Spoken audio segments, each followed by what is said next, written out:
والسلام عليك يا سيدي يا رسول الله وعلى آلك وأصحابك يا سيدي يا رحمة الله الصلاة والسلام عليك يا سيدي يا رحمة للعالمين وعلى آلك وأصحابك يا سيدي يا شفيع المسلمين. اللہ رب العزت نے قرآن مجید فرقان حمید میں ارشاد فرمایا یا ایھا الذین آمنوا اتقوا اللہ، اے ایمان والو اللہ سے ڈرتے ہو، وابتغوا الیہ الوسیلہ، اور اللہ تک پہنچنے کا وسیلہ تلاش کرو۔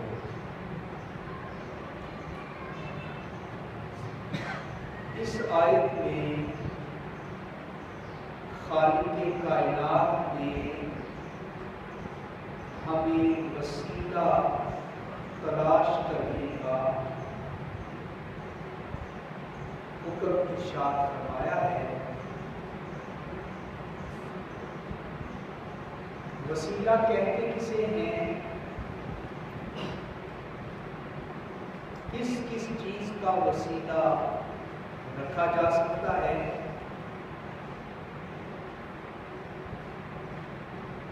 تو یاد رکھیں، علماء وسیلے کی تعریف کرتے ہوئے ارشاد فرماتے ہیں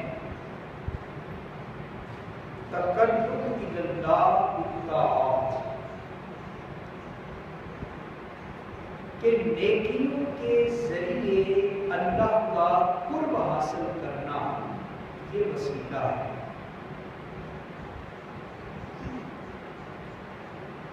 ہم جتنے اچھے عمل کرتے ہیں، جتنی نیکیاں کرتے ہیں، وہ نیکیاں ہم اس لیے کرتے ہیں کہ ہمیں اللہ تعالیٰ کا قرب مل جائے، اللہ تعالیٰ کی نزدیکی ہمیں مل جائے۔ نماز اچھا عمل ہے، نماز پڑھ کے ہم اللہ کا قرب حاصل کرتے ہیں، تو نماز اللہ اور اس کے بندے کے درمیان وسیلہ ہو گیا۔ زکوٰۃ اچھا عمل ہے، ہم اس کے ذریعے اللہ کا قرب حاصل کرتے ہیں۔ عمرہ، حج اچھے اعمال ہیں اور ان کے صدقے ہم اللہ تعالیٰ کا قرب حاصل کرتے ہیں۔ تو اب غرض ہر وہ چیز، ہر وہ ذریعہ کہ جس کے صدقے اللہ تعالیٰ ہمیں اپنا قرب عطا کر دے، اس کو وسیلہ کہتے ہیں۔ اب کچھ لوگ تو ہیں جن کا عقیدہ یہ ہے کہ وسیلہ صرف اعمال کا رکھنا چاہیے، باقی اور کسی چیز کا وسیلہ یہ جائز نہیں ہے۔ وہ کہتے ہیں کہ نماز کے وسیلے سے دعا مانگو، روزے کے وسیلے سے دعا مانگو، زکوٰۃ ہے، حج ہے، عمرہ ہے، صدقہ ہے، خیرات ہے، تو جتنے اچھے عمل ہیں صرف ان کے وسیلے سے تو دعا مانگ سکتے ہو، لیکن کسی کی ذات کا وسیلہ نہیں رکھ سکتے۔ اور ان لوگوں کی جرت اتنی ہے، وہ کہتے ہیں معاذ اللہ حضور علیہ السلام کے وسیلے سے بھی رب کی بارگاہ میں دعا نہیں مانگی جا سکتی۔ وہ کہتے ہیں کہ وسیلہ صرف اعمال کا ہے، کسی کی ذات کا وسیلہ نہیں ہے۔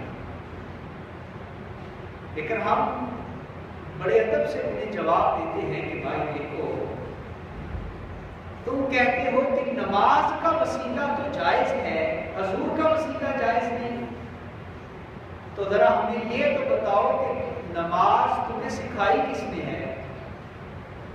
بھائی کس نے کہا کہ نماز پڑھنا فرض ہے؟ قرآن میں تو صرف اتنا آیا کہ اقیموا الصلاۃ، نماز پڑھو۔ قرآن میں یہ نہیں آیا کہ فجر کی اتنی رکعتیں ہیں، ظہر کی اتنی ہیں، عصر کی سنتیں اتنی ہیں، فرض اتنے ہیں، عشاء کے وتر اتنے ہیں، فرض اتنے ہیں، سنت اتنے ہیں۔ قرآن نے تو نہیں بتایا۔ اور یہ ساری کی ساری تفصیل اللہ کی منشا بھی یہی ہے کہ جب تم نے نماز کا طریقہ سیکھنا ہے تو صرف قرآن کھول کے نہ بیٹھ جاؤ، تم نے نماز سیکھ لی ہے تو بارگاہ مصطفیٰ میں حاضر ہو جاؤ۔ جب تم حضور کی سیرت پڑھو گے تو تمہیں پتہ چل جائے گا کہ نماز اس طریقے سے پڑھنی ہے۔ تو بڑی حیرت ہے جو لوگ کہتے ہیں کہ صرف اعمال کا وسیلہ رکھو، نماز کا، روزے کا، زکوٰۃ کا، حج کا، کسی پیر کا، کسی فقیر کا، کسی بزرگ کا وسیلہ جائز نہیں ہے۔ حالانکہ حضور نبی کریم صلی اللہ تعالی علیہ وآلہ وسلم ابھی اس دنیا میں آئے ہی نہیں تھے، ابھی حضور کی ولادت ہی نہیں ہوئی تھی کہ حضور کی ولادت سے پہلے بھی لوگ حضور کے وسیلے سے رب کی بارگاہ میں دعائیں مانگا کرتے ہیں، اور اللہ تعالیٰ حضور کے صدقے اور حضور کے وسیلے سے اللہ تعالیٰ بندوں کی دعاؤں کو قبول کیا کرتا ہے۔ حضرت آدم علیہ السلام، آپ جانتے ہیں کہ اللہ نے روکا تھا کہ اے آدم لا تقربا هذه الشجرہ، اس درخت کے قریب نہیں جانا، لیکن اللہ کی حکمت تھی، اللہ کی تقدیر ہی ایسی تھی۔ حضرت آدم اس درخت کے قریب چلے گئے، پھل کھا لیا، اور اللہ نے کیا حکم دیا کہ آدم جنت سے زمین کی طرف چلے جائے۔ حضرت آدم زمین پہ آ گئے، اور 300 سال تک آتا ہے روایتوں میں کہ حضرت آدم روتے رہے، رب سے معافی مانگتے رہے، رب کی بارگاہ میں توبہ کی دعا مانگتے رہے، لیکن توبہ قبول ہی نہیں ہو گئی 300 سال تک۔ اور پھر جب حضرت آدم نے اپنی دعا میں حضور کا وسیلہ پیش کیا نا کہ اے باری تعالیٰ میں نے درخت کا پھل کھایا، مجھ سے غلطی ہو گئی، اے باری تعالیٰ میں تیری بارگاہ میں حضور کے وسیلے سے دعا کرتا ہوں، مولا میری دعا کو قبول کر لے۔ تو 300 سال تک حضرت آدم کی توبہ قبول نہیں ہوئی، لیکن جب اپنی دعا میں وسیلہ مصطفیٰ کو شامل کیا تو حضور کے وسیلے کے صدقے اللہ نے حضرت آدم کی توبہ کو قبول فرمایا۔ تو ابھی تو حضرت جناب آقا کونین علیہ الصلوۃ والتسلیم پیدا بھی نہیں ہوئے، ابھی تو حضور اس دنیا میں آئے ہی نہیں ہیں۔ حضور کی آمد سے پہلے ہی حضرت آدم حضور کے وسیلے سے رب کی بارگاہ میں دعا مانگ رہے ہیں، اور اللہ تعالیٰ حضور کے وسیلے سے حضرت آدم کی توبہ کو اللہ قبول فرماتا۔ اور پھر جب حضور کی ولادت ہو گئی، حضور ابھی بچپن میں ہیں، اور حضور کی عمر مبارک ہے صرف 5 یا 6 سال۔ کتنی عمر ہے حضور کی؟ صرف 5 لگتا ہی ہے۔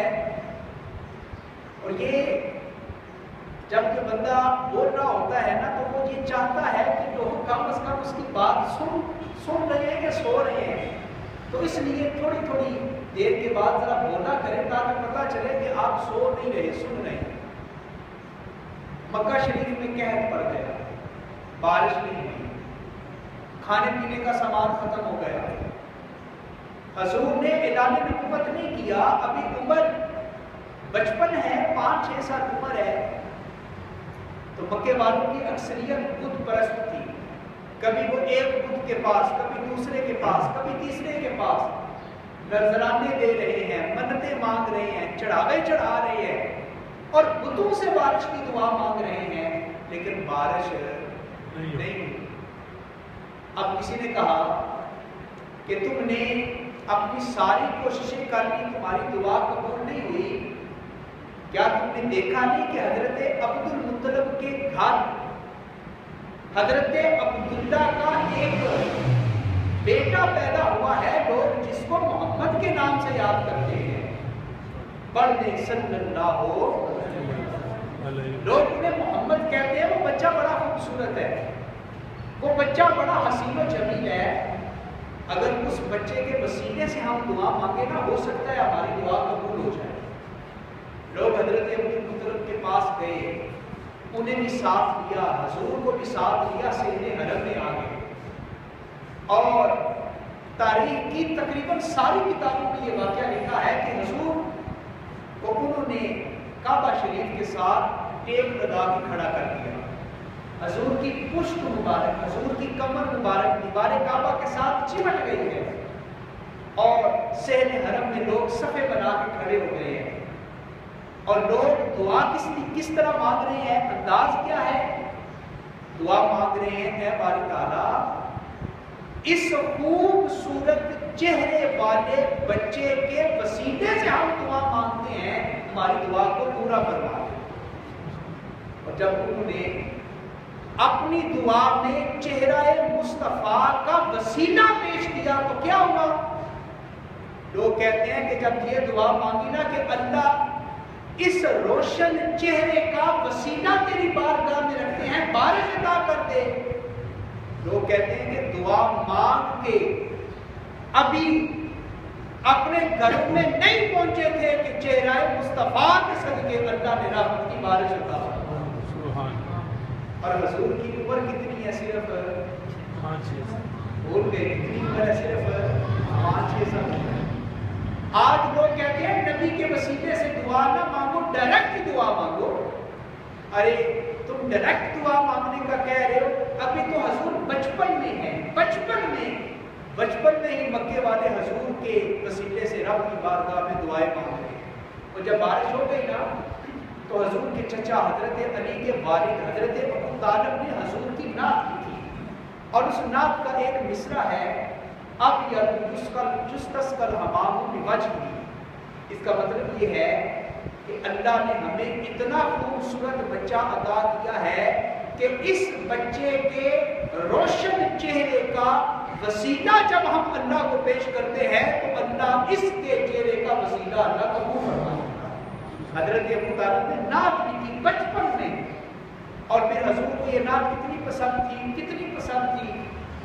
وقت گزرتا گیا، سال گزرتے گئے، حضور نے اعلان نبوت فرما دیا، حضور مکہ چھوڑ کے مدینہ منورہ ہجرت کر کے آ گئے، اور مدینہ میں بھی ایک وقت ایسا آیا کہ بارش نہیں ہو رہی تھی، جمعے کا دن تھا، حضور منبر پہ بیٹھ کے واز کر رہے تھے کہ ایک صحابی اٹھے اور عرض کی، اے اللہ کے رسول صلی اللہ علیہ وسلم کافی عرصہ گزر گیا، بارش نہیں ہو رہی، حضور کرم فرمائیں اور رب کی بارگاہ میں بارش کی دعا مانگیں۔ حضور واز کر رہے ہیں، صحابی اٹھ کے حضور کو کہہ رہے ہیں حضور بارش کی دعا مانگے۔ حضور نے یہ نہیں کہا کہ اللہ تیری بھی شاہ رب کے قریب ہے تو خود کیوں نہیں اللہ سے مانگ لیتا؟ تو جی آج ایسا ہی ہوتا ہے نا، جو منکرین ہیں، جو وسیلہ نہیں مانگتے، کہتے ہیں ڈائریکٹ اللہ سے مانگو، براہ راست اللہ سے مانگو، اللہ شاہ رب کے قریب ہے، قرآن میں اللہ کہتا ہے، ہمارا بھی اس بات پہ عقیدہ ہے، کون اس بات کا انکار کرتا ہے کہ اللہ شاہ رب کے قریب ہے؟ لیکن ہم کہتے ہیں کہ اللہ تو شاہ رب کے قریب ہے، ذرا یہ بتاؤ تم اللہ کے کتنے قریب ہو؟ تم اللہ کے قریب نہیں۔ تو جس طرح آج لوگ کہتے ہیں نا نبی کا وسیلہ نہیں، ڈائریکٹ اللہ سے مانگو، تو حضور نے تو نہیں کہا کہ اے صحابی تو خود کیوں نہیں بارش کی دعا مانگ لیتا؟